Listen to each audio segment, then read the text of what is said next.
Joining me this morning on the AM Agenda program, our regular Wednesday panel, Parliamentary Secretary for Employment Jason Clare and Shadow Housing Minister Scott Morrison. Gentlemen, good morning. Morning, Kieran. G'day, Kieran. Scott, this is the last thing your leader needs. This is a headache he simply doesn't need at the moment, isn't it? Oh, I disagree. I mean, we have the opportunity to go out there and argue the case about the government's reckless spending and racking up debt, and the test on this by-election is actually for Kevin Rudd.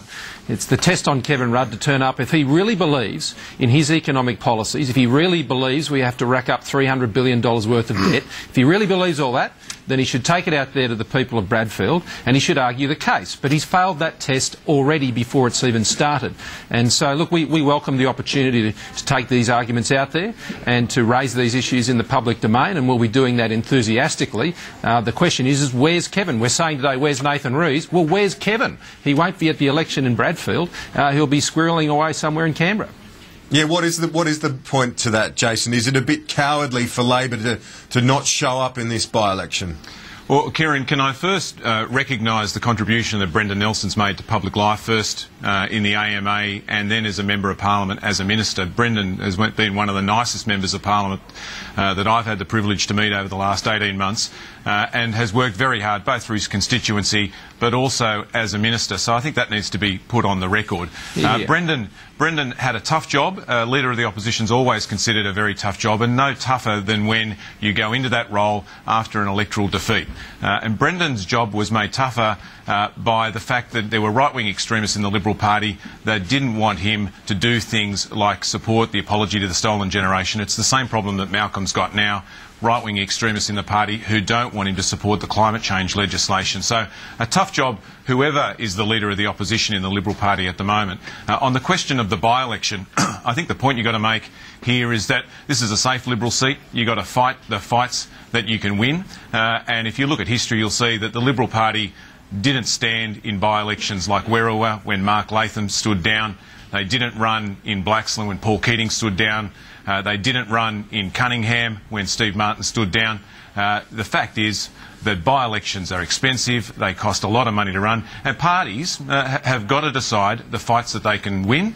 And in a case like this, in a seat like Bradfield, which is a blue ribbon Liberal seat, which has never gone to preferences in 25 elections, and at a time when everyone in the country was voting for Kevin Rudd, there was still 59% of primary votes went to the Liberal Party. This is about as blue ribbon a Liberal seat as you can get. Scott, if there's any move against the Liberals in this by-election, which, as we understand it, will be held around mid to late November, if there's a high-profile candidate, the Greens run a good campaign, if there's any move against the Liberals at all, that will be used by those who oppose Malcolm Turnbull within your party to further discredit his leadership. Well, what we always see from Labor when they don't contest by-elections like this is there is always a candidate that emerges which somehow gets a lot of financial support from various quarters, and I think that for the people of Bradfield need to look out for that. Labor may not be running themselves in this field, but I'd be looking out for who they might be supporting.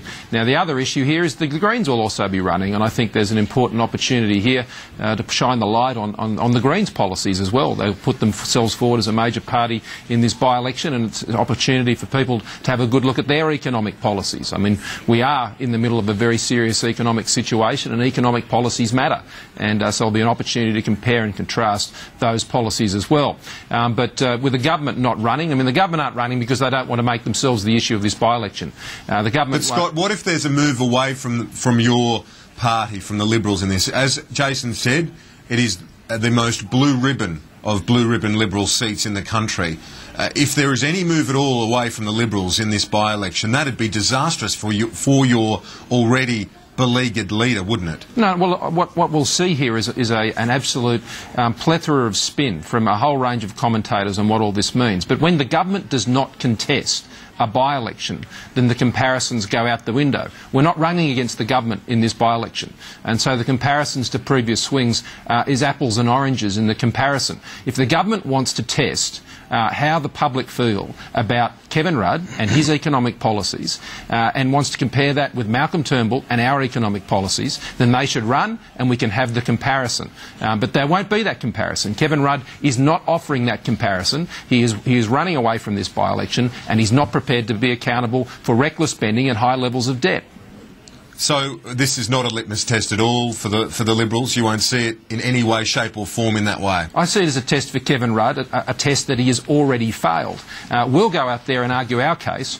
We won't have the opportunity to argue that with the government. I'm sure they will follow some sort of Latin American strategy of backing some other candidate, as I've seen the Labor Party do in by-elections in New South Wales time and time again. Because we've got to remember, this is the same New South Wales Labor right machine that is pulling Kevin Rudd's strings, is pulling the strings in New South Wales and has for the last 12 years, 12 years plus. And so there's an opportunity obviously there for people to voice a view about Labor. I mean, New South Wales Labor do not want to put their Labor brand in the market at the moment. That's the bottom line here.